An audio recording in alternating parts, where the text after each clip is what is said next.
بسم اللہ الرحمن الرحیم۔ السلام علیکم۔ پروگرام علم و حکمت میں خوش آمدید۔ میں ہوں محمد حسن الیاس۔ ناظرین کرام، دنیا میں ہم جب بھی کسی کتاب کا مطالعہ کرتے ہیں تو سب سے پہلے جو چیز جانتے ہیں وہ یہ ہے کہ اس کا سبجیکٹ، موضوع، یعنی وہ مرکزی خیال کیا ہے، وہ پلاٹ کیا ہے جس میں وہ کتاب گفتگو کر رہی ہے۔ علم سیاست ہو، معیشت ہو، معاشرت ہو، تاریخ ہو، ہر موضوع، ہر فن کی کتاب کو اٹھانے سے پہلے ہم اس کتاب کے بنیادی سبجیکٹ اور موضوع سے آگاہی حاصل کرتے ہیں۔ اگر یہ نہ کی جائے تو اس کتاب کے اندر زیر بحث قصے، اس کتاب کے اندر زیر بحث کریکٹرز، اس کتاب کے اندر زیر بحث مرکزی مضمون اور خیال، اس کی ریلیونس کو ہم ہمیشہ دریافت نہیں کر سکتے۔ قرآن مجید کا بنیادی موضوع کیا ہے، وہ سبجیکٹ کیا ہے جس کے ارد گرد قرآن مجید بات کرتا ہے، وہ مرکزی مضمون کیا ہے جو قرآن مجید میں ہر جگہ پر جاری ہے اور نظر آتا ہے، اس کو جاننے کے لیے آج ہم حاضر خدمت ہیں۔ ہمارے ساتھ تشریف رکھتے ہیں حضرت سابق جناب جاوید احمد غامدی صاحب۔ السلام علیکم غامدی صاحب۔ وعلیکم السلام۔ غامدی صاحب، دنیا میں کوئی بھی کتاب ہو، اس کتاب کو وہ جیسی منظر عام پر آتی ہے، لوگ اس کو پڑھتے ہیں اور پڑھنے کے بعد اس کا ایک متعین سبجیکٹ، موضوع، مرکزی خیال، پلاٹ، مضمون لوگوں کو بتاتے ہیں کہ اس کتاب میں یہ زیر بحث ہے۔ کتاب کو جب آپ پڑھتے ہیں تو پڑھنے کے بعد بالعموم اس کے شروع میں خود مصنف بھی ایک مقدمے کی صورت میں اس کا موضوع یا مضمون واضح کر دیتا ہے۔ مجھے بتائیے گا کہ قرآن مجید کے بارے میں یہ سوال لوگوں کے ذہن میں پیدا ہوتا ہے کہ جب ہم اس کو کھولتے ہیں تو خود متکلم نے اس کتاب کے سبجیکٹ کے حوالے سے، جس طرح بالعموم کتابوں میں ہوتا ہے ایک مقدمہ، وہ وہاں کیوں زیر بحث نہیں ہے؟ اور یہ جو سبجیکٹ ہے اس کو ہم جانیں گے کیسے کہ قرآن مجید کا مرکزی مضمون کیا ہے؟ قرآن مجید کو جب آپ کھولتے ہیں تو سب سے پہلے آپ کی نگاہ کس سورہ پر پڑتی ہے؟ سورہ فاتحہ۔ وہ سورہ فاتحہ ہے۔ سورہ فاتحہ کی تفسیر میں نے بہت وضاحت کے ساتھ یہ بتایا ہے کہ وہ قرآن مجید کے نزول کی دعا ہے۔ اچھا، یعنی آپ تاریخ پر اگر نظر رکھتے ہیں تو آدم علیہ السلام سے اللہ تعالیٰ کی ہدایت کی ابتدا ہو گئی۔ اللہ تعالیٰ نے یہ بتایا ہے کہ مختلف وقتوں میں اس کے پیغمبر مختلف قوموں کی طرف آتے رہے اور اس ہدایت کی تجدید کرتے رہے۔ یہ بھی بتایا ہے کہ ایک خاص وقت میں ذریت ابراہیم کو اس منصب پر فائز کر دیا گیا، ٹھیک، اور بتدریج نبوت انہی میں خاص کی جاتی رہی۔ اس میں دو قومیں دنیا کی تاریخ میں نمودار ہوئیں جو اللہ کے دین کی علمبردار تھیں، پہلے یہود اور اس کے بعد نصارہ، جن کو ہم مسیحی کہتے ہیں۔ ٹھیک، اس وقت بھی اگر آپ غور کر کے دیکھیں تو اللہ تعالیٰ کے دین کی روایت میں یہی دو بڑے مذاہب آپ کو نظر آتے ہیں۔ مسیحی اس وقت دنیا کی سب سے بڑی مذہبی جمعیت ہے، یعنی کم و بیش کوئی 2.5 ارب کے قریب بتایا جاتا ہے کہ ان کی آبادی ہے۔ یہود بھی ساری دنیا میں معروف ہیں۔ یہ وہ لوگ تھے کہ جو الہی ہدایت کے علمبردار سمجھے جاتے تھے۔ یہ وہ لوگ تھے کہ جو دنیا کو یہ بتاتے تھے کہ آسمان سے پیغمبر آتے ہیں، وہ ہدایت لے کر آتے ہیں، وہ دنیا کو دیتے ہیں۔ اس پس منظر میں ایک نئی ہدایت کی ضرورت پڑی۔ کیوں پڑی؟ اس کی وجہ یہ بتائی ہے اس سورہ میں کہ کچھ لوگوں نے ان میں سے، یا ایک گروہ نے ان میں سے گمراہی اختیار کر لی، اس نے دین کی غلط تعبیرات اختیار کر لیں، اس نے دین کو سمجھنے کے ایسے طریقے اختیار کیے جس سے اس کے بنیادی مباحث ہی کے بارے میں خلط مبحث واقع ہو گیا۔ مثال کے طور پر توحید، مثال کے طور پر قیامت کی جواب دہی، یہ ظاہر ہے کہ بہت بنیادی چیزیں ہیں۔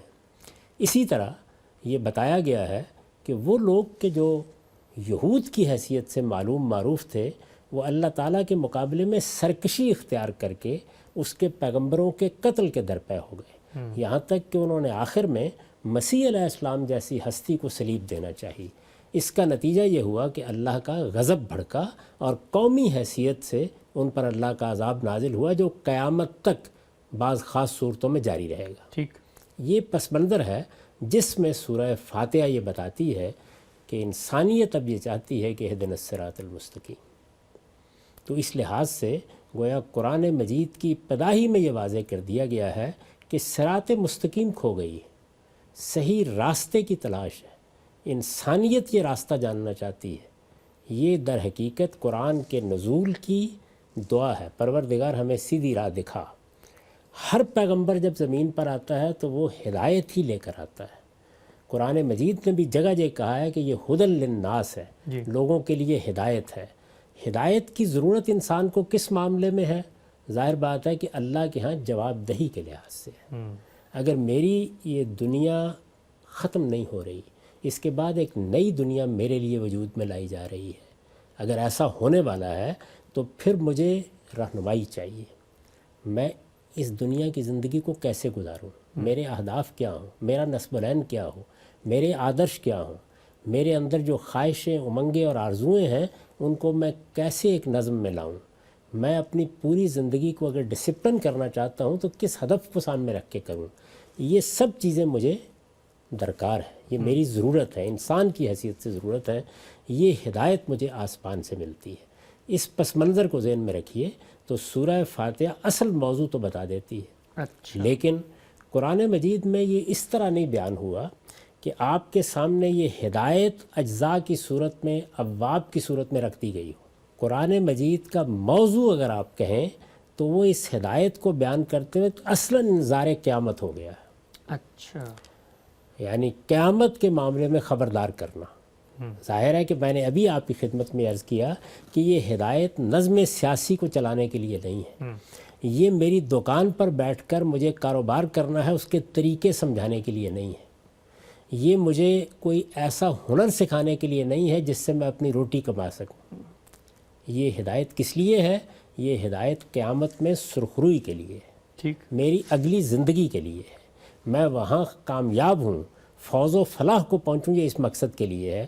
تو قرآن مجید اس ہدایت کی ضرورت کو پورا کرنے کے لیے نازل کیا گیا ہے، لیکن وہ اصل میں قیامت کا انذار بن گیا ہے۔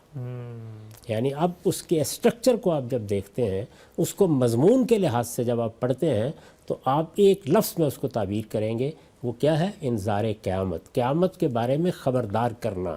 انذار قرآن مجید کی خاص تعبیر ہے۔ انذار کا مطلب ہوتا ہے بیدار کرنا، خبردار کرنا، غفلت سے جگانا، متنبع کرنا، آدمی کو نتائج کے بارے میں مطلع کرنا۔ تو یہ انذار ہے، انذار قیامت، قیامت کے بارے میں مطلع کرنا، قیامت کے بارے میں متنبع کرنا، قیامت کے بارے میں خبردار کرنا۔ بنیادی طور پر قرآن مجید کا مضمون یہی ہے۔ اچھا غم صاحب، جب آپ یہ کہتے ہیں کہ سورہ فاتحہ کو جب ہم پڑھتے ہیں تو اس کے اندر یہ بیان ہو رہا ہے کہ اللہ تعالیٰ نے پچھلی قوموں میں سے کچھ قومیں تھیں، ان کے ساتھ ایسا معاملہ کیا کہ بعض پہ انعام ہوا، بعض جو ہیں وہ گمراہ ہو گئیں اور وہ ضالین میں ان کا شمار ہوا، اور اب ایک قوم کھڑی ہوئی ہے، وہ ہدایت کی دعا کر رہی ہے۔ تو اس ہدایت کی دعا کے بعد جو آگے جواب دعا ہے پورا قرآن، جس کو آپ نے بتایا کہ بنیادی اس کا جو میسج ہے، مضمون ہے، وہ تو قیامت کی یاد دہانی اور انذار ہے، لیکن وہ قیامت کی یاد دہانی دنیا میں کچھ کریکٹرز کے ذریعے ہو رہی ہے۔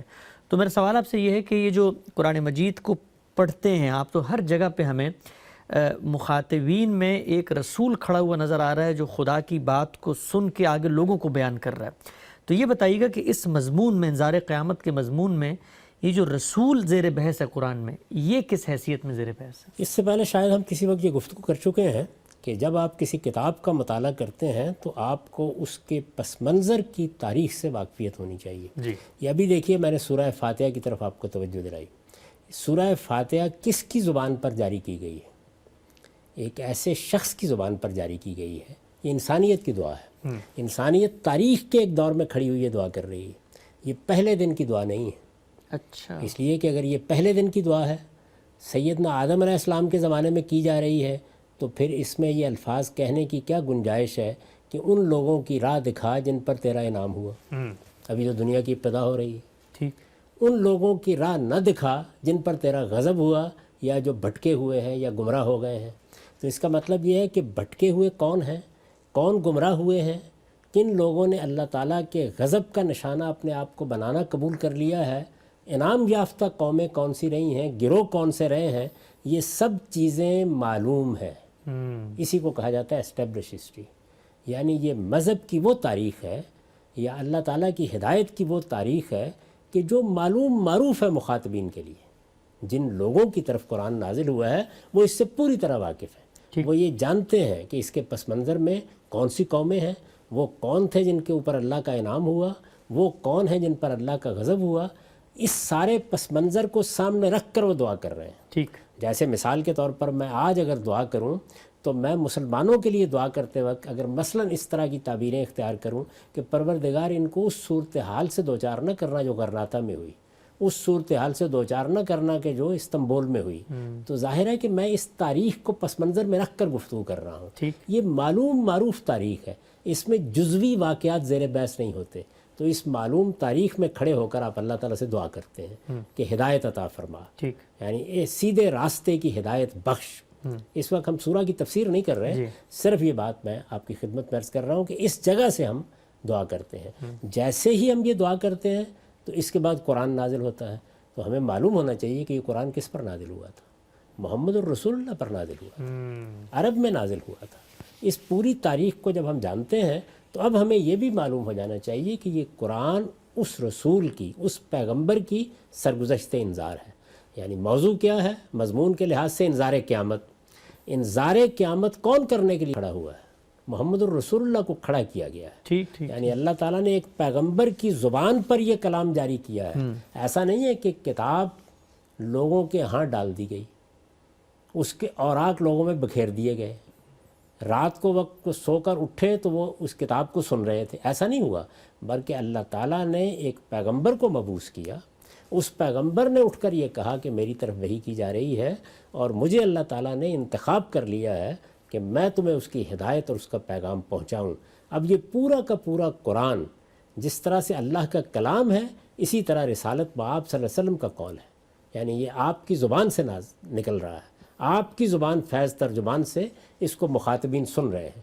تو اب آپ تاریخ میں چلے گئے نا، جی، یعنی محمد الرسول اللہ کھڑے ہیں، اب آپ کو جاننا چاہیے کہ مخاطب قومیں کون سی ہیں۔ تو قرآن مجید ہی آپ کو یہ بتا دیتا ہے کہ اس کے مخاطبین میں خود رسالت مآب صلی اللہ علیہ وسلم کی اپنی قوم کے لوگ، یعنی بنی اسماعیل یا قریش مکہ ہیں، جن کو آپ مشرکین عرب بھی کہہ سکتے ہیں۔ پھر اس کے بعد اہل کتاب ہیں، اہل کتاب کی پھر دونوں گروہ، یعنی یہود بھی اور نصارہ بھی۔ ظاہر ہے کہ ان کے اندر سے جو لوگ آپ کی دعوت قبول کر لیں گے وہ اہل ایمان ہیں، وہ بھی اس میں مخاطب ہو جائیں گے۔ تو اس کے نتیجے میں اب انذار قیامت کے اس مضمون میں ہر جگہ یہ واضح ہو گیا کہ بات کرنے والا کون ہے، سننے والے کون ہیں۔ ٹھیک، ٹھیک، ٹھیک، اگر آپ اس چیز کو جانتے ہیں تو پھر آپ کو جملہ جملہ بولتا ہوا نظر آئے گا، لیکن اگر آپ اس تاریخ کو بالکل نظر انداز کر دیں اور قرآن مجید کو پڑھنا شروع کر دیں یہ خیال کر کے کہ آفاقی کتاب میں پڑھ رہا ہوں، تو آپ کتاب کو اس کی اوریجن ہی میں نہیں سمجھ پائیں گے، بنیادی میں نہیں سمجھ پائیں گے۔ اس لیے آپ کو لازماً اس تاریخ کے پس منظر میں جانا ہوگا اور یہاں کھڑے ہو کر جب یہ قرآن نازل ہو رہا ہے وہاں اس کو پڑھنا ہے، وہاں سمجھنا ہے، تاکہ ایک زندہ کتاب کے طور پر آپ اس کا مطالعہ کریں۔ اس کے بعد اس میں جو آفاقی حقائق ہوں گے، جو ہدایت ہوگی، وہ عالمگیر ہے۔ ٹھیک، یعنی قرآن مجید انذار کرے گا، ظاہر ہے کن کو کر رہا ہے وہ میں نے آپ کو متعین کر کے بتا دیا، لیکن انذار کس لیے کر رہا ہے؟ اس لیے کہ ان کو ہدایت دی جائے، اور جب وہ ہدایت بیان کرے گا تو وہ ظاہر ہے کہ عالمگیر صداقتیں ہوں گی، ٹھیک، ٹھیک، ٹھیک، وہ پورے عالم کے لیے ہوں گی، وہ قیامت تک کے لیے ہوں گی، ان کے اندر کوئی چیز مقامی نہیں ہوگی۔ مخاطبین تو بہرحال مخاطبین ہیں، اس وقت کے ہیں، تاریخ کے ایک دور میں کھڑے ہیں اور اس موقع پر ان سے بات کی جا رہی ہے، تو دونوں باتوں کا آپ کو لحاظ کرنا ہوگا۔ تو ایک طرف ہدایت جو عالمگیر صداقت کے طور پر اس میں بیان ہوگی، دوسری جانب ایک اور چیز نمایاں ہو جائے گی، وہ یہ کہ یہ انذار قیامت ایک پیغمبر کا انذار ہے، میرا یا آپ کا انذار نہیں ہے۔ جب یہ ایک پیغمبر کا انذار ہے تو اس انذار کے نتیجے میں خدا کی عدالت لگنی ہے۔ ٹھیک، ٹھیک، اب اس عدالت کے لحاظ سے کیا بات ہوگی، اس کے مخاطبین کون ہوں گے، اس میں فیصلہ کیسے سنایا جائے گا، یہ ساری چیزیں بھی اس میں زیر بحث نہیں ہیں۔ تو اگر آپ بالکل خلاصہ کریں تو قرآن مجید کو پڑھتے وقت آپ کو دو باتیں جاننی چاہیے۔ اس میں اللہ تعالیٰ کی وہ عدالت زیر بحث آئے گی جو جزیرہ نما عرب میں لگی اور اس دنیا میں آخری مرتبہ لگی، اس عدالت کے احوال زیر بحث آئیں گے، اس مقدمے کے تمام کردار زیر بحث آئیں گے، اس میں کیا فیصلہ سنایا گیا وہ زیر بحث آئے گا، اور اس کے ساتھ اللہ کی ہدایت عالمگیر ہوگی، عدالت اہل عرب کے لیے ہوگی۔ ٹھیک ہے، ہم سب آگے بڑھتے ہیں۔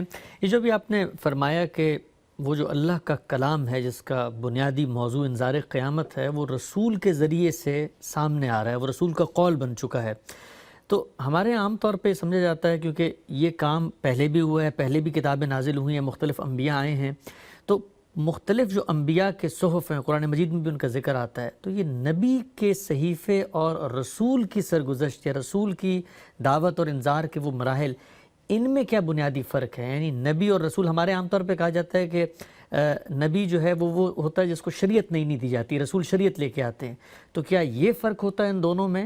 اور نتیجے کے لحاظ سے دونوں اپنے مشن میں کیا مختلف واقع ہوتے ہیں؟ اصل منصب نبوت کا منصب ہے، یعنی اللہ تعالیٰ مخاطبہ الہی کے لیے کسی شخص کا انتخاب کرتے ہیں۔ ٹھیک۔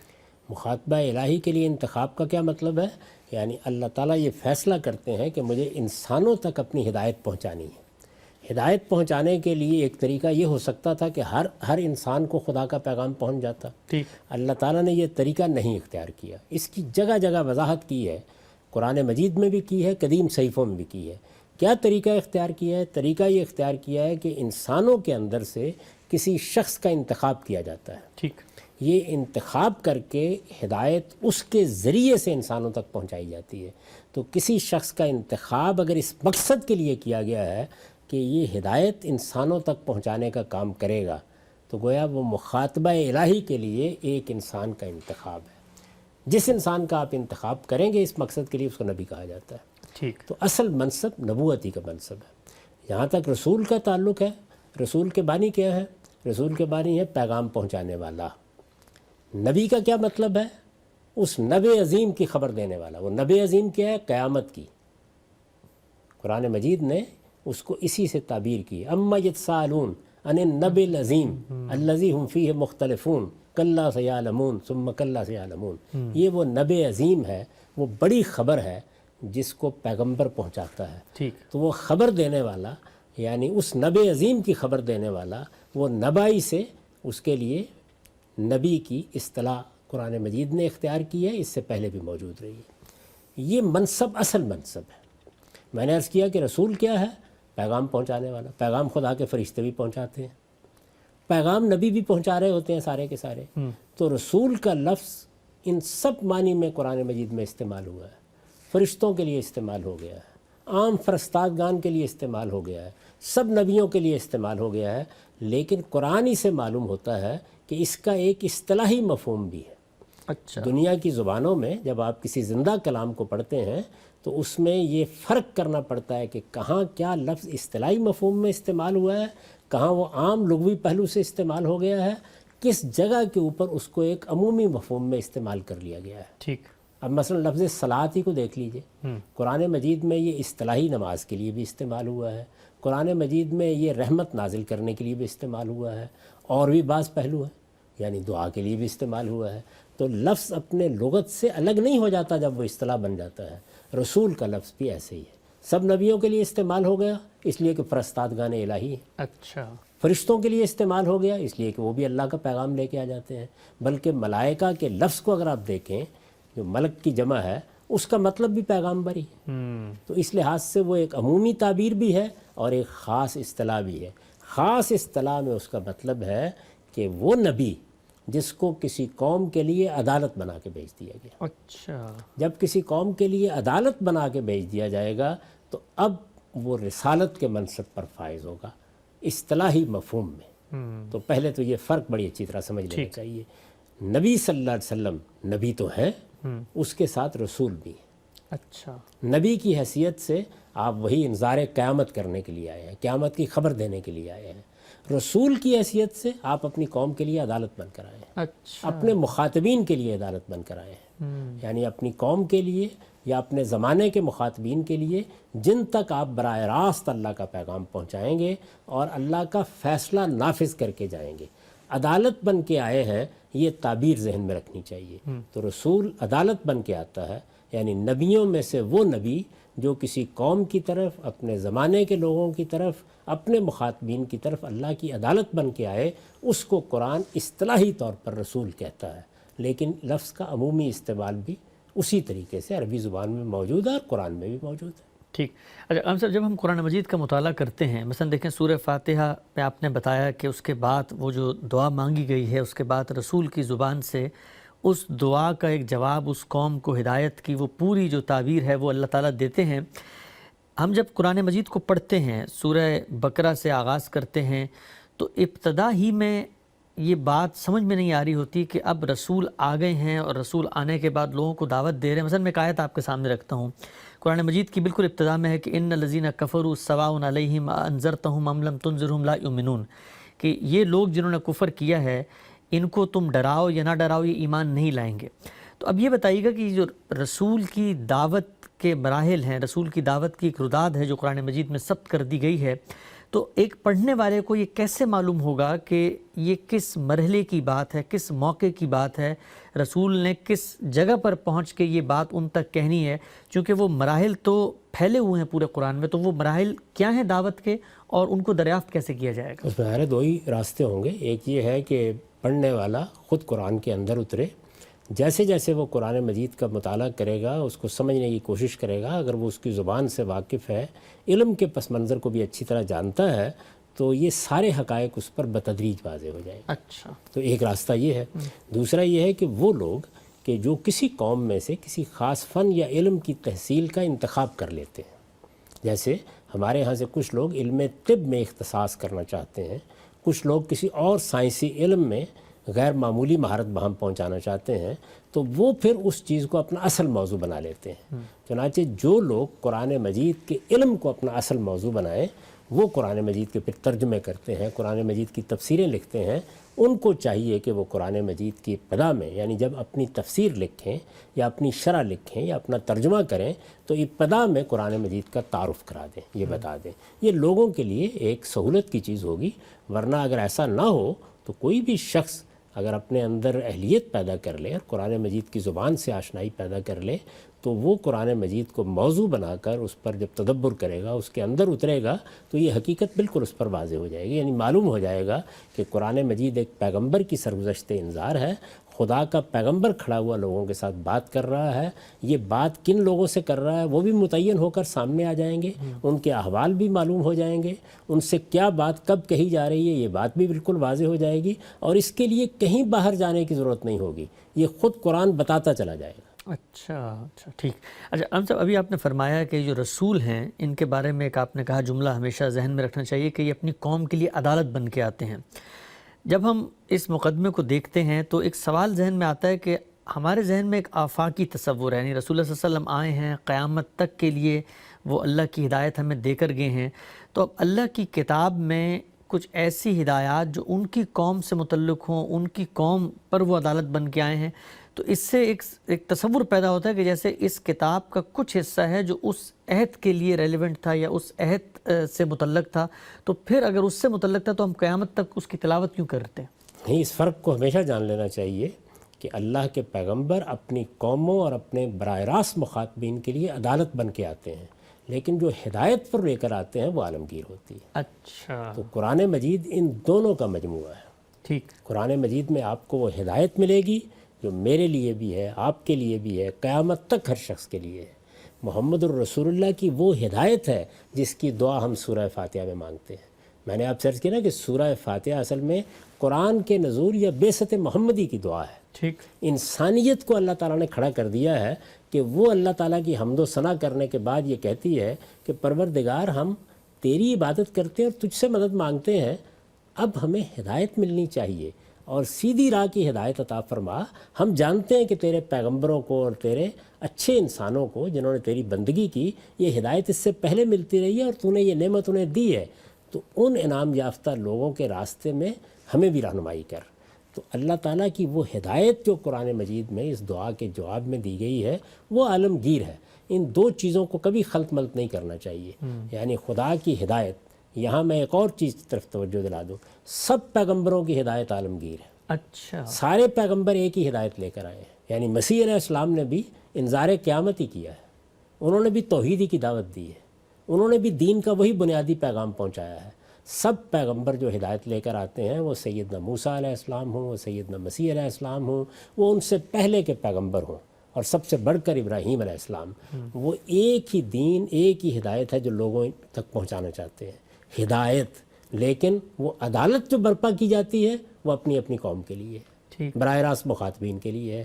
ان دونوں باتوں کو الگ نہ کرنے سے بڑے فساد پیدا ہو جاتے ہیں۔ تو قرآن مجید کا مطالعہ کرنے والوں کو جاننا چاہیے کہ وہ ایک طرف ایک پیغمبر کی سرگزشت انذار ہے، چنانچہ وہ اس عدالت کی رودات بھی ہے جو سرزمین عرب میں برپا ہوئی، جو رسالت مآب صلی اللہ علیہ وسلم کی بعثت کے نتیجے میں برپا ہوئی، اور اس کے ساتھ وہ ہدایت بھی لے کر آیا ہے جو ان کے لیے بھی تھی، جو میرے لیے بھی ہے، جو قیامت تک کے ہر انسان کے لیے ہے۔ ٹھیک دونوں باتوں کو آپ کو جاننا چاہیے۔ اب یہ خیال نہ کیجئے کہ اس میں کوئی اشتباہ واقع ہو جائے گا، نہیں، ہر جگہ جب آپ قرآن کو پڑھیں گے وہ دونوں چیزوں کو بالکل الگ الگ کر کے آپ کو بتا دے گا۔ شرط یہ ہے کہ آپ قرآن کی نوعیت سمجھیں، اس پر تدبر کا سلیقہ سیکھیں، اور یہ سمجھ لیں کہ آپ ایک ایسی کتاب کو پڑھ رہے ہیں جس میں یہ ساری دعوت اسی طرح ٹو فولڈ ہے، یعنی اس میں بیک وقت عدالت کا معاملہ بھی ہو رہا ہے اور ہدایت کا معاملہ بھی ہو رہا ہے۔ ٹھیک، ہم سب آگے بڑھتے ہیں۔ یہ جو آپ نے ابھی فرمایا کہ جو رسول ہے وہ اپنی قوم کے لیے عدالت بن کے آتا ہے، اس کی ہدایت تو آفاقی ہے، تمام انبیاء ایک ہی ہدایت ہے جو لے کر آ رہے ہیں اپنی قوم کو انذار قیامت کے حوالے سے۔ سوال میرا آپ سے یہ ہے کہ جو قرآن مجید کے اندر قانون ہے عدالت کا، لوگ پوچھتے ہیں عام طور پہ، اور آپ بہت اس پہ کہتے بھی ہیں کہ رسول اتمام حجت کرتا ہے اور پھر عذاب آتا ہے اور وہ اس کی قوم کے لیے خاص ہوتا ہے، یہ قرآن کے اپنے الفاظ میں کیا یہ بات بیان ہوئی ہے، یا یہ کوئی ایک عقلی استنباط ہے کچھ واقعات سے؟ خود قرآن مجید اس قانون کو کیسے بیان کرتا ہے؟ قرآن مجید نے اس کے ایک ایک مرحلے کو الفاظ میں بھی بیان کیا ہے، اور یہ پورے قرآن مجید میں بھی اسی طریقے سے شائع و ضائع ہے۔ اچھا، یعنی آپ قرآن مجید کو پڑھیں تو سب سے زیادہ وہ جس چیز کی وضاحت کر رہا ہے وہ اصل میں اس عدالت ہی کا واقع ہونا ہے۔ قرآن مجید کی ہر سورہ میں یہ زیر بحث آ جاتی ہے، ہر موقع پر زیر بحث آ جاتی ہے، جگہ جگہ اس کے حوالے آ جاتے ہیں، لیکن اپنے طریقے کے مطابق بعض جگہوں پر اس نے اس کو بالکل متعین طریقے سے واضح بھی کر دیا ہے۔ مثال کے طور پر سورہ یونس میں بطور اصول بیان کیا ہے، اگر آپ نکال کے دیکھیں جس آیت کا میں حوالہ دے رہا ہوں تو وہاں یہ بتایا گیا ہے کہ اللہ تعالیٰ کا یہی طریقہ رہا ہے، لکل امت الرسول، ہر امت میں ایک رسول آتا رہا ہے، ہر قوم میں ایک رسول کی بعثت ہوتی رہی ہے۔ کس لیے؟ فَإِذَا جَاءَ رَسُولُهُمْ قُضِيَ بَيْنَهُمْ بِالْقِسْطِ وَهُمْ لَا يُظْلَمُونَ، پھر جب ان کا رسول آ جاتا ہے تو خدا کی عدالت لگ جاتی ہے، قُضِيَ بَيْنَهُمْ بِالْقِسْطِ، اور اللہ تعالیٰ کی طرف سے انصاف کا فیصلہ اس قوم کے لیے سنا دیا جاتا ہے، ان پر ادنا درجے میں بھی کوئی ظلم نہیں کیا جاتا۔ یہ بطور اصول بیان کر دیا، یہ میں نے ایک مقام کا حوالہ دیا، بہت سی جگہوں کے اوپر پھر آپ کو اس کی تفصیلات قرآن مجید بیان کرنا شروع کر دیتا ہے، کبھی ایک اسلوب میں، کبھی دوسرے اسلوب میں۔ خود اس نے کہا ہے کہ ہم اسی طریقے سے نصرف الآیات، آیات کی تصریف کرتے ہیں۔ تو اللہ تعالیٰ کے اس قانون کو اگر آپ سمجھ لیں کہ اللہ کے رسول یا اللہ کے پیغمبر جو نبیوں میں سے رسالت کے منصب پر فائز ہوتے ہیں، وہ اللہ کی ہدایت تو لے کر آتے ہی ہیں، اور وہ ہدایت عالمگیر ہوتی ہے، لیکن وہ اپنی قوم کے لیے، دیکھیں نا، لکل امت الرسول، ہر قوم کے لیے، ہر امت کے لیے ایک رسول ہے، اور جب وہ آ جاتا ہے تو اس کے بعد زمین پر خدا کی عدالت لگ جاتی ہے، قضی بینہم بالقسط، لوگوں کے مابین انصاف کا فیصلہ سنا دیا جاتا ہے۔ یعنی ایک فیصلہ قیامت میں سنایا جانا ہے، ایک وہ فیصلہ ہے جو اسی دنیا میں سنایا جاتا ہے۔ یہ فیصلہ رسولوں کی عدالت کا فیصلہ ہے۔ ٹھیک۔ اچھا، ہم سے جو بھی فرمایا کہ اللہ تعالیٰ یہ فرماتے ہیں کہ فیصلہ کر دیا جاتا ہے، اور جب ہر امت میں یہ رسول بھیجا گیا ہے تو لازمی طور پہ وہاں پر بھی عذاب کا فیصلہ کیا گیا۔ ہم جب دیکھتے ہیں انبیاء کی یا رسولوں کی تاریخ کو تو اس میں مثلا نوح علیہ السلام ہے، صالح علیہ السلام ہے، ہود علیہ السلام ہے، شعیب علیہ السلام ہے، ان کا ذکر خود قرآن میں بھی آتا ہے۔ جب ہم اس فیصلے کی رضاعت کو پڑھتے ہیں تو فیصلہ بالکل متعین ہوتا ہے کہ ایک رسول ہیں، انہوں نے لوگوں کو دعوت دی، وقت مقرر کیا، بتایا کہ یہ کام کرو گے تو اس کے بعد عذاب آئے گا، تو کہیں پہ آسمان سے جو ہے وہ پتھر نکل آئے، کہیں پر جو ہے وہ سائیکلون آئے، ٹورنیڈوز آئے، کہیں پہ پانی کے سیلاب آ گئے۔ یہ رسول اللہ صلی اللہ علیہ وسلم کے معاملے میں آپ نے فرمایا کہ وہ بھی یہی فیصلہ کرنے آئے ہیں، یہ فیصلہ ان کے عہد میں یا ان کے موقع پر کیسے نافذ ہوا ہے؟ یعنی فیصلے کے لیے تو یہ ضروری ہے نا کہ پہلے بہت سے مراحل پیش آئیں، ہدایت واضح کی جائے، حجت تمام کی جائے، ہر پہلو سے حق بیان کر دیا جائے، اللہ کے رسول خود لوگوں کو دعوت دیں، ان کو اتنا موقع ملے کہ وہ آ کے سوال کر لیں، اپنے اشکالات پیش کر لیں۔ چنانچہ قرآن مجید میں یہ ساری روداد آپ کو مل جاتی ہے۔ اچھا، پھر اللہ کے رسول کے ساتھ اللہ کی مائیت کا ظہور ہو، اس کا کیا مطلب یعنی مائیت کا ظہور؟ اللہ ساتھ ہے اس شخص کے. اچھا ٹھیک ہے، میں بات کر رہا ہوں، آپ بات کر رہے ہیں، ویسے تو اللہ سارے لوگوں کے ساتھ ہے، لیکن یہ کہ اللہ کی مائیت کا ظہور ہو جائے، لوگ اپنی آنکھوں سے دیکھ لیں کہ خدا اس شخص کے ساتھ کھڑا ہے. اگر آپ اس تعبیر کو پڑھیں مختلف جگہوں پر بائبل میں، تو وہاں یہ اس طرح آتی ہے کہ تمہارے رتھوں کے ساتھ خداوند چل رہا ہے، اچھا تمہارے آگے آگے خداوند چل رہا ہے، تمہارے قافلوں کے اندر خداوند چل رہا ہے. تو جس طریقے سے وہاں یہ تعبیریں ہیں، بالکل اسی طرح سے خدا کی مائیت کا، آسمان کے پروردگار کی مائیت کا ظہور ہوتا ہے. جب مائیت کا ظہور ہوتا ہے، یعنی ایسے واقعات پیش آتے ہیں، ایسے حوادث پیش آتے ہیں کہ جس کے بعد بالکل واضح ہو جاتا ہے کہ یہ شخص محض ایک دائی، محض ایک حکیم، محض ایک مسلم، محض ایک ریفارمر، محض ایک سیاستدان نہیں ہے، یہ اللہ کا پیغمبر ہے، یہ اللہ کے سفیر کی حیثیت سے آیا ہے، اس کے ساتھ خدا کھڑا ہے. اس کا ظہور ہو جاتا ہے تو اس کے بعد اللہ تعالیٰ کی عدالت اپنا فیصلہ سناتی ہے. اب وہ فیصلہ کیا ہے؟ فیصلہ یہ ہے کہ وہ لوگ جنہوں نے انکار کر دیا، جانتے بوجھتے انکار کر دیا، یعنی وہ جس کو قرآن مجید کی اصطلاح میں کفر کہا جاتا ہے، یعنی پیغمبر کی بات واضح ہو گئی، حق بالکل متعین ہو کر سامنے آ گیا، کوئی اشکال باقی نہیں رہا، اور اس کے باوجود انہوں نے جانتے بوجھتے اس کو نہیں مانا. یہ کفر ہے قرآن کی اصطلاح میں. ویسے تو دیکھیے کفر ایک عام لفظ ہے، عربی زبان میں کسی چیز کا آپ انکار کریں تو اس کے لیے کفر یکفر کے افعال استعمال کیے جا سکتے ہیں. لیکن جس طرح میں نے اس سے پہلے عرض کیا کہ کتابیں اپنے استعمالات سے یا مصنفین اپنے استعمالات سے کسی چیز کو اصطلاح کے درجے میں لے جاتے ہیں، تو قرآن مجید میں جس طرح رسول ایک اصطلاح بن گیا، نبی ایک اصطلاح ہے، بالکل اسی طریقے سے کفر بھی ایک اصطلاح یا ایک خاص تعبیر بن گئی ہے. اس کا مطلب یہ ہے کہ پیغمبر کی طرف سے بات کے واضح ہو جانے کے باوجود کسی قوم نے جہود کا رویہ اختیار کیا اور انکار کر دیا. ٹھیک. یہ انکار ہے جس کو کفر کہا جاتا ہے. اب یہ کفر ہو گیا، جب یہ کفر ہو جاتا ہے تو اس کے بعد اللہ تعالیٰ فیصلہ سناتے ہیں. وہ فیصلہ کیا ہے؟ وہ لوگ جنہوں نے انکار کر دیا ہے، یعنی کفر کا ارتکاب کیا، ان کو اسی دنیا میں سزا دی جائے ٹھیک. اور اہل ایمان کو نجات دی جائے. یہ ہے فیصلہ. یعنی اہل ایمان لازماً نجات پائیں گے، اللہ تعالیٰ ان کو نکال لیں گے. اگر کوئی طوفان آنا ہے تو اس سے بچا لیں گے، اگر کوئی سیلاب آنا ہے تو اس سے بچا لیں گے، اگر کوئی زلزلہ آنا ہے تو اس سے بچا لیں گے، اگر کوئی قتال ہونا ہے تو اس سے بچا لیں گے. یعنی اجمال میں اگر آپ بیان کریں تو سزا ملنی ہے اور نجات. سزا اور نجات یہ دو چیزیں ہیں. پہلے اس کو بہت اچھی طرح سے سمجھ لینا چاہیے. اب یہ سزا کیا ملنی ہے، یہ سوال پیدا ہوتا ہے. اس کو بھی قرآن مجید نے خود صحابہ کرام کی زبان سے کہلوا دیا ہے. اچھا. یعنی ایک مقام پر آپ سورہ توبہ میں دیکھیے، یہ بیان کیا کہ یصیبکم اللہ بعذاب من عندہ او بایدینا، یعنی یہ جو تم ہمارے ساتھ معاملہ کر رہے ہو، اگر تم اسی کفر پر اصرار کرتے رہتے ہو تو پھر اس کے بعد انتظار کر رہے ہیں ہم، نحن نتربص، ہم انتظار کر رہے ہیں کس چیز کا؟ ان یصیبکم اللہ بعذاب من عندہ او بایدینا، کہ یا اللہ تعالیٰ آسمان سے عذاب نازل کریں گے یا ہمارے ہاتھوں سے عذاب نازل کریں گے. تو گویا دونوں صورتیں خود قرآن نے باللفظ بیان کر دی. اچھا. یعنی یا اللہ تعالیٰ کی طرف سے سزا دینے کے لیے اللہ کے فرشتے آتے ہیں، اور یا خود پیغمبر کے ماننے والوں کے ہاتھ سے سزا دلوا دی جاتی ہے. ٹھیک. اب ظاہر ہے کہ اس میں یہ عقلی سوال پیدا ہوتا ہے کہ یہ فرق کس بنیاد پر کیا جاتا ہے. تو اس کا جواب بھی قرآن مجید میں تفصیل کے ساتھ نقل ہو گیا ہے، اور وہ یہ کہ جس وقت پیغمبر کے ساتھی اس پوزیشن میں ہوتے ہیں کہ وہ یہ ذمہ داری ادا کر سکیں. اللہ تعالیٰ نے ایک اصول بیان کیا ہے کہ لا یکلف اللہ نفسا الا وسعها، اللہ کسی کے اوپر اس کی طاقت سے زیادہ بوجھ نہیں ڈالتا. صالح علیہ السلام کے ساتھ چند لوگ ہیں تو نجات ہوگی. سیدنا نوح علیہ السلام کے ساتھ اتنے ہی لوگ ہیں کہ وہ کشتی میں سوار ہو سکے تو نجات ہوگی.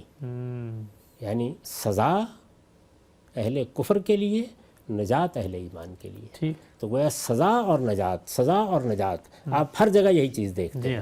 لیکن اگر پیغمبر کے ساتھی معتدل تعداد میں ہیں، ان کو قوت حاصل ہو گئی ہے، ان کو کسی جگہ اقتدار حاصل ہو گیا ہے، ان کے ذریعے سے عذاب دینا ممکن ہے، ان کو یہ تکلیف دی جا سکتی ہے، لا یکلف اللہ نفسا الا وسعها کے تحت یہ ذمہ داری ان پر ڈالی جا سکتی ہے. تو پھر دیکھیے ان کی زبان سے یہ کہلوا دیا ہے کہ ان یصیبکم اللہ بعذاب من عندہ او بایدینا، یعنی تمہارے، یہ قریش کو خطاب کر کے انہوں نے کہا ہے، اپنے زمانے کے لوگوں کو خطاب کر کے اللہ تعالیٰ کہہ رہے ہیں کہ تم ان کو یہ کہہ دو کہ تم ہمارے لیے کسی چیز کا انتظار کر رہے ہو تو کرو، ہم تمہارے لیے اس چیز کے منتظر ہیں کہ اب ہم اس پوزیشن میں ہیں کہ یا تو ہمارا خداوند اب بھی یہی فیصلہ کرے گا کہ آسمان سے عذاب آئے منند ہی بے عذاب منند ہی، یا او بے ایدینا، یا پھر ہمارے ہاتھوں سے آئے گا۔ تو یہ دونوں صورتیں بھی بیان کر دی ہیں کہ کسی بھی پیغمبر کے معاملے میں یہ دونوں صورتیں ہو سکتی ہیں، اور دوسری صورت کے بارے میں عقلی طور پر ہر شخص مانے گا کہ وہ اسی صورت میں ہونی چاہیے جب کہ پیغمبر کے ساتھی اس پوزیشن میں ہوں۔ رسول اللہ صلی اللہ علیہ وسلم کے ساتھی ہجرت کے بعد اس پوزیشن میں آ گئے۔ اگر ہجرت کی کوئی جگہ میسر نہ آتی، مدینہ میں اقتدار حاصل نہ ہوتا، رسالت پہ آپ صلی اللہ علیہ وسلم کی ایک حکومت وہاں قائم نہ ہو جاتی، تو پھر یہ ذمہ داری ان پر نہیں ڈالی جاتی، پھر وہی دوسری صورت ہوتی۔ اور دیکھیے یہ صحابہ کرام کی زبان سے آپ کی قوم کے لیے کہلایا جا رہا ہے، یعنی آخری زمانے تک بھی اللہ تعالیٰ کہتے ہیں دونوں امکانات ہیں۔ یعنی یہ دیکھا جائے گا کہ صحابہ کرام اس ذمہ داری کو پورا کرنے کی پوزیشن میں ہیں تو یہ ذمہ داری ان سے پوری کرائی جائے گی، وہ اس پوزیشن میں نہیں ہوں گے تو آسمان سے عذاب آ جائے گا، کیونکہ اللہ کا فیصلہ تو ہر حال میں آنا ہے، اور وہ فیصلہ کیا ہے؟ ان کے لیے عذاب یا سزا، اور اہل ایمان کے لیے نجات۔ تو نجات تو ہر حال میں ان کو ملنی ہے، اور سزا بھی ہر حال میں ملنی ہے، البتہ دینے کے دو طریقے ہوں گے، یا عذاب من عند اللہ ہوگا اور یا بے ایدینا ہوگا۔ اسی چیز کو دوسری جگہ بیان کیا ہے جہاں صحابہ کرام کو حکم دیا ہے کہ یعذبہم اللہ بایدیکم، یعنی اللہ نے فیصلہ کر لیا ہے کہ وہ ان لوگوں کو تمہارے ہاتھوں سے سزا دے گا۔ تو رسالت مآب صلی اللہ علیہ وسلم کے منکرین کو یہ سزا صحابہ کے ہاتھ سے دی گئی، ان کو براہ راست اس کا حکم دیا گیا کہ چونکہ تم اس پوزیشن میں آ گئے ہو تو اب ہمارا قانون یہی ہے کہ اگر پیغمبر کے ساتھی اس پوزیشن میں آ جائیں تو پھر یہ انہی کی ذمہ داری ہوتی ہے کہ وہ اللہ تعالیٰ کی طرف سے اس سزا کا نفاذ کریں۔ ٹھیک ہم سب، بہت ہی آپ نے تفصیل سے بات بیان کی۔ یہ جو بھی آپ نے ذکر کیا کہ رسول کے ساتھ خدا کی مائیت کا ظہور ہوتا ہے، یعنی خدا اس کے ساتھ کھڑا ہے، یہ واضح ہو جاتا ہے جو مخاطبین ہیں، اور پھر ان کے پاس کوئی حجت باقی نہیں رہتی انکار کرنے کی سوائے وہ کفر کے، اور کفر جب ہوتا ہے تو پھر رسول کے ذریعے سے عذاب آتا ہے۔ ایک استدلال میں نے پڑھا، پیش کیا جاتا ہے کہ جس وقت رسول کے ساتھ خدا کی مائیت کا ظہور ہو گیا اور ان کی قوم نے دیکھ لیا، تو اب جو اتمام حجت ہے، یعنی کوئی عذر باقی نہیں رہا پیش کرنے کے لیے، وہ صرف ان کی قوم کے لیے تو نہیں ہے، وہ تو پوری دنیا کے لیے ہے، یعنی پوری دنیا اور رہتی دنیا تک جب یہ تاریخ اس میں ثبت ہو گئی ہے تو گویا رسول اللہ صلی اللہ علیہ وسلم نے عالمی سطح پر اتمام حجت کر دیا ہے، ان کی پوری رودات دنیا تک پہنچ رہی ہے، ان کے علم میں آ رہی ہے، اور سب پہ واضح ہے کہ خدا کے پیغمبر کے ساتھ اس کا خدا کھڑا ہوا ہے۔ تو اب جو سزا کا نفاذ ہے رسول اللہ صلی اللہ علیہ وسلم نے تو اپنی زندگی میں اپنے مخاطبین پہ کر دیا، تو آج کے عہد میں اگر ہمیں اقتدار ملتا ہے، ہمیں طاقت ملتی ہے، تو ہم وہ کام کیوں نہیں کر سکتے؟ رسول اللہ صلی اللہ علیہ وسلم نے نہیں کیا، اللہ تعالیٰ نے کیا۔ یعنی حجت تو ان لوگوں پر تمام کی گئی، رسالت مآب صلی اللہ علیہ وسلم کے اس اتمام حجت کی تاریخ محفوظ کر دی گئی، وہ عالمی سطح پر ہوا، وہ کسی ایک الگ خطے میں نہیں ہوا، کسی ایک گاؤں میں نہیں ہوا، وہ ایک پورے کے پورے ملک پر ہوا۔ اس کے بعد اس کی توسیع ہوئی، وہ توسیع دنیا کی دو بڑی سلطنتوں تک ہوئی، اس میں روما کی سلطنت ختم کر دی گئی، اس میں فارس کی سلطنت ختم کر دی گئی، یعنی بازنطینی سلطنت کا بھی خاتمہ ہو گیا، ساسانی سلطنت کا بھی خاتمہ ہو گیا، گویا عالمی سطح پر اس کا ظہور ہو گیا۔ ٹھیک، یہ سب چیزیں لوگوں تک پہنچ گئیں، لیکن کس پر اتمام حجت فی الواقع ہو گیا ہے، یہ سوال باقی ہے نا۔ جی، یعنی کون ہے کہ جس کو اس جانب توجہ ہو گئی ہے، کس آدمی تک یہ بات ایسے ہی پہنچ گئی ہے، کس آدمی نے اس کو اسی طریقے سے جان لیا ہے؟ یہ عمل جاری ہے، اس لیے اس کا فیصلہ اللہ اب قیامت پہ سنائیں گے، لیکن رسول کی موجودگی میں یہ فیصلہ اسی وقت سنا دیا جاتا ہے۔ اور یہ فیصلہ کون سناتا ہے؟ یہ رسول نہیں سناتا، یہ اللہ تعالیٰ سناتا ہے۔ سزا کون دیتا ہے؟ اللہ تعالیٰ دیتا ہے۔ یہ دیکھیے سورہ توبہ کی آیت ہے جو میں نے آپ کے سامنے پیش کی ہے، آخری مرحلے تک بھی اللہ تعالیٰ نے معاملہ اپنے ہاتھ میں رکھا ہوا ہے، یعنی مجھے یا آپ کو یا اللہ کے پیغمبر کو کوئی اختیار نہیں اس معاملے میں، وہ فیصلہ کرے گا کہ عذاب آسمان سے آنا ہے یا لوگوں کے ہاتھ سے دیا جانا ہے۔ تو اس لیے سزا کے قابل ہو گئے لوگ، یہ میں نہیں جان سکتا، میرے پاس اس کے جاننے کا کوئی ذریعہ نہیں ہے، لہٰذا میں اتمام حجت کے نتائج کا لوگوں پر اطلاق بھی نہیں کر سکتا۔ یہ اللہ بتاتا ہے، اور اللہ اپنے پیغمبر کو بتاتا ہے، اس کا وقت متعین کر کے بتاتا ہے، وہ دلوں کے حال جانتا ہے، وہ بتاتا ہے، پھر وہ حکم دیتا ہے کہ فلاں قوم کو سزا دی جائے، اور اگر لوگ اس پوزیشن میں نہیں ہوتے کہ وہ سزا دے سکیں تو آسمان سے سزا کا فیصلہ ہوتا ہے اور خدا کے فرشتے آ کر بستیوں کو الٹ دیتے ہیں. یہ طریقہ اختیار کیا جاتا ہے. تو اس وجہ سے اتمام حجت تو سارے نبی کرنے کے لیے آئے ہیں, سارے پیغمبر یہی کرنے کے لیے آئے ہیں. اتمام حجت کا یہ عمل دنیا میں قیامت تک جاری ہے. رسالت مآب صلی اللہ علیہ وسلم کے ذریعے سے خود اسی کا اہتمام کیا گیا ہے. رسولوں کی بعثت کا مقصد ہی یہی ہے کہ وہ اللہ کی ہدایت پہنچا کے اتمام نعمت کر دیں اور اللہ کی حجت پوری کر دیں. لیکن کس پر ہو گئی, کب ہوئی, کس قوم پر ہوئی, کس فرد پر ہوئی, اس کا فیصلہ کون کرے گا؟ اللہ تعالیٰ. اللہ تعالیٰ کے فیصلے کو جاننے کا اس وقت کوئی ذریعہ نہیں ہے. جس وقت یہ ذریعہ موجود تھا اس وقت وہ فیصلہ کرتا ہے اور اس فیصلے کے نفاذ کے لیے یا اپنے فرشتوں کو مقرر کرتا ہے یا پیغمبر کے ساتھیوں کو مقرر کرتا ہے. بے عذاب من عنده او بایدینا. ہم سے بڑی خوبصورتی سے آپ نے بات واضح کی. لیکن اگر کوئی شخص یہ کہے کہ ہم جب جائیں گے کسی قوم کے پاس, ہم اس کو دعوت پیش کریں گے, ہم بتائیں گے کہ دیکھو رسالت مآب صلی اللہ علیہ وسلم کی یہ زندگی ہے, اس طرح آپ نے عالمی سطح پر اتمام حجت کیا تھا, اب تم ایمان لے آؤ, تو اس صورت میں اگر وہ ایمان نہیں لاتی تو پھر تو اس کا کفر بالکل واضح ہے. اس میں پھر ہمیں کس فیصلے کا انتظار ہے؟ کیسے واضح؟ یعنی یہ بات کہ ہم نے صحیح دعوت پہنچا دی تھی, ہم نے واقعی بات واضح کر دی تھی, ہم نے رکاوٹیں دور کر دی تھیں, اللہ تعالیٰ کی مائیت کا ہمارے ساتھ بھی ظہور ہو گیا تھا. جو ظہور مائیت ہوا ہے جزیرہ نما عرب میں اس کو ہم ٹھیک پہنچا سکے ہیں, یہ سارے سوالات ابھی باقی ہیں. تو اس وجہ سے یہ ہمارا کام نہیں ہے, اور میں یہ عرض کرتا ہوں کہ یہ رسول کا کام بھی نہیں ہے. ان کا کام یہ ہے کہ وہ ذمہ داری پوری کریں. وہ ذمہ داری کیا ہے؟ انما علیک البلاغ. پیغمبر کی ذمہ داری ہے بلاغ, پہنچانا. یہ جو آپ نے ابھی مثال دی یہ پہنچانے کی ذمہ داری ہے, وہ ہم بھی کسی حد تک ادا کرتے ہیں. یعنی رسول کی سطح پر تو نہیں, لیکن کسی حد تک میں, آپ, قومیں, افراد یہ ذمہ داری ادا کرتے ہیں. وہاں کیا ذمہ داری ہے, لیکن حساب کس نے لینا ہے, فیصلہ کون کرے گا؟ فرمایا علینا الحساب. اچھا, تو یہ حساب اللہ کرتا ہے. اس لیے یوں نہیں ہے کہ رسول اللہ صلی اللہ علیہ وسلم یا صحابہ کرام نے اپنے طور پر یہ فیصلہ کر لیا کہ وہ اب سزا دیں گے. نہیں, اس سزا کا فیصلہ آسمان سے ہوا, اور جب وہ فیصلہ کر دیا گیا تو میں نے عرض کیا کہ اس میں دونوں صورتیں آخر تک کھلی رکھی ہیں. یعنی آسمان سے بھی عذاب آ کے ان لوگوں کے کان گرم کر سکتا ہے, اور صحابہ کرام کو بھی اس کا حکم دیا جا سکتا ہے. اس کو بالکل انہی لفظوں میں قرآن مجید نے بیان کر دیا ہے کہ یا وہ صورت ہوگی یا وہ صورت ہوگی. جیسے یہ ہوگا کب, اس کے بارے میں بھی دونوں امکانات ہر جگہ موجود ہیں. اما نرینک بعض الذی نعدہم اور نتوفینک. یعنی یا سامنے آئے گا پیغمبر کے, اور یا پیغمبر کو نکال لیا جائے گا, وفات دی جائے گی, اس کے بعد آئے گا. تو وفات کے بعد آئے یا سامنے آئے, یہ دونوں امکانات موجود ہوتے ہیں. سیدنا نوح علیہ السلام نکلے, ان کے سامنے ہی عذاب آ گیا, اور بھی بہت سے پیغمبروں کے ساتھ یہ معاملہ ہوا, لیکن سیدنا مسیح علیہ السلام کی وفات کے بعد ہوا. رسالت مآب صلی اللہ علیہ وسلم کے بارے میں بھی یہ جو قرآن مجید کا یہ مقام میں نے آپ کو بتایا ہے, یہ مضمون کئی جگہ پر آیا ہے. اس میں جگہ جگہ یہ واضح کیا گیا ہے کہ یا ہم آپ کے سامنے یہ فیصلہ کریں گے, اور یا آپ کو اٹھا لیں گے, آپ کو وفات دیں گے, آپ دنیا سے چلے جائیں گے, اس کے فوراً بعد ان سے نمٹیں گے.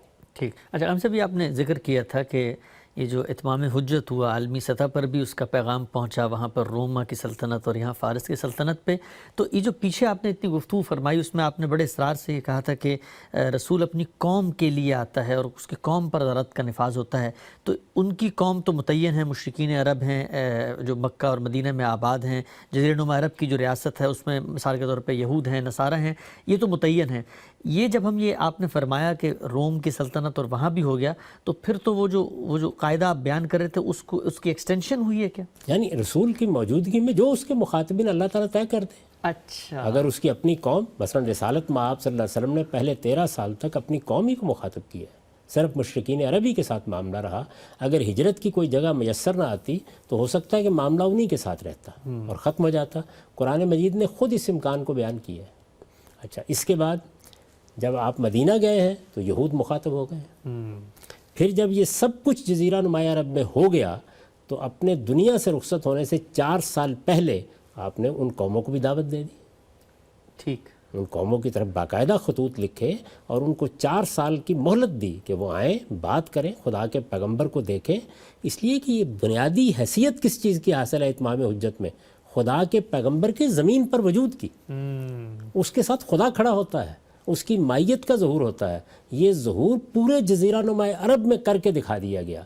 اس کے بعد یہ دعوت دی گئی 4 سال کی مہلت. تب اللہ کے پیغمبر نے ان کے اوپر حجت تمام کی اور اللہ کا فیصلہ ان پر نافذ کرنے کی تمہید نہ دی. اس کے بغیر یہ نہیں ہو سکتا، یہ ایسے ہوتا ہے. ٹھیک. اچھا غلام صاحب، ہم آگے بالکل خاتمے کی طرف بڑھ رہے ہیں. بہت اہم موضوع ہے یہ کہ قرآن مجید کا جو مضمون ہے، قرآن مجید کا جو بنیادی پلاٹ ہے، جو تھیم ہے، اس کو جب تک ہم نہیں جانتے سبجیکٹ کو، تو ہم اس سے استفادہ اس درجے میں حاصل نہیں کر سکتے. تو ہم خلاصے کے طور پہ میں آپ سے آخر میں پوچھنا چاہتا ہوں، ذرا آپ بتائیے گا، ہمارے پاس وقت ہے یہاں پہ 5-6 منٹ، کہ قرآن کو پڑھنے سے پہلے ایک طالب علم، ایک مسلمان کیا تصور اس کے مضمون کے حوالے سے لے کر قرآن کی طرف جائے تو پھر وہ قرآن سے بدرجہ اتم استفادہ کر سکتا ہے؟ یہی بنیادی بات کہ جب میں اس کتاب کو کھولوں گا تو اس میں اس کائنات کا خالق اپنے رسول کی زبان سے چند متعین لوگوں کے ساتھ خطاب کر رہا ہوگا. وہ یا اہل کتاب ہوں گے جن سے خطاب ہو رہا ہوگا، یا قریش یا مشرکین عرب ہوں گے جن سے خطاب ہو رہا ہوگا، یا ایمان لانے والے ہوں گے جن سے خطاب ہو رہا ہوگا. اس طرح مخاطبین کو متعین کر کے ان کے ساتھ ہونے والی بات چیت آپ پڑھنے جا رہے ہیں، ان کے ساتھ ہونے والا معاملہ آپ دیکھنے جا رہے ہیں، ان سے پیش آنے والے واقعات آپ کے سامنے آئیں گے، ان کے ساتھ جنگ و جدال کی نوبت آ جائے گی، ان کے دعوتی اعتراضات زیر بحث آ جائیں گے، ان کے ذہنی اشکالات کا جواب قرآن دے رہا ہوگا. تو گویا جس طریقے سے آپ ایک مکالمہ پڑھتے ہیں مختلف افراد کے درمیان، اس طرح کی فضا میں آپ داخل کریں گے اپنے آپ کو، تب آپ جان سکیں گے کہ قرآن مجید کیا ہے اور وہ کس طرح اپنی بات بیان کرتا ہے. چنانچہ میں نے اس بات کا پورا اہتمام کیا ہے کہ اپنی تفسیر میں البیان میں شروع میں ہر سورہ کا، بلکہ 2 سورتوں کا، چونکہ صورتیں توام ہیں قرآن مجید میں، تو ان کا تعارف لکھ دیا اور یہ بتا دیا اس میں کہ اس سورہ میں مخاطبین کون ہیں، یہ کس مرحلے پر گفتگو کر رہی ہے، اس میں کیا نتائج زیر بحث ہیں. تو یہ چیزیں جاننا ضروری ہے. اگر آپ اس کے اندر اتر کر خود جان لیں گے تو کیا کہنے ہیں، اگر نہیں تو ظاہر ہے کہ ہم جیسے طالب علم جو قرآن مجید کو اپنا اصل موضوع بنا کر کام کرتے رہے ہیں، وہ یہی خدمت انجام دیتے ہیں. ٹھیک ہے ہم سب، بہت بہت شکریہ. ناظرین، ہمارے پروگرام کا یہاں پہ وقت ختم ہوتا ہے. بہت ہی تفصیل سے آج ہم نے غامدی صاحب سے یہ جانا کہ قرآن مجید کا سبجیکٹ کیا ہے، موضوع کیا ہے. یہ بات اس قدر اہم ہے کہ اگر ہم اس سے واقف نہ ہوں تو قرآن مجید کے مضامین سے ہم وہ انسیت پیدا نہیں کر سکتے. اس کے کریکٹرز، اس میں زیر بحث واقعات، قصے اور پرانی قوموں کی تاریخ، یہ سب ہمارے لیے اس درجے ریلیونس کا باعث نہیں بنتی. اس سبجیکٹ کو جاننا، اس سبجیکٹ کو پیش نظر رکھنا اور اس کی آگہی کو قرآن مجید کے مطالعے سے پہلے اہتمام کے ساتھ دریافت کرنا، پڑھنا، یہ قرآن سے استفادے کے لیے ایک ناگزیر پہلو ہے. قرآن مجید میں یہ موضوع زیر بحث کیسے آیا ہے، قرآن کا اپنا اسلوب کیا ہے، اس کی زبان کیا ہے، کیسے اس مضمون کو، اس بنیادی سبجیکٹ کو قرآن کی مختلف صورتوں میں پھیلا دیا گیا ہے، اس پر ہم انشاءاللہ اگلے پروگرام میں بات کریں گے. ہمارے پروگرام کا یہاں پہ وقت ختم ہوتا ہے. مجھے یاد دیجیے. اللہ حافظ.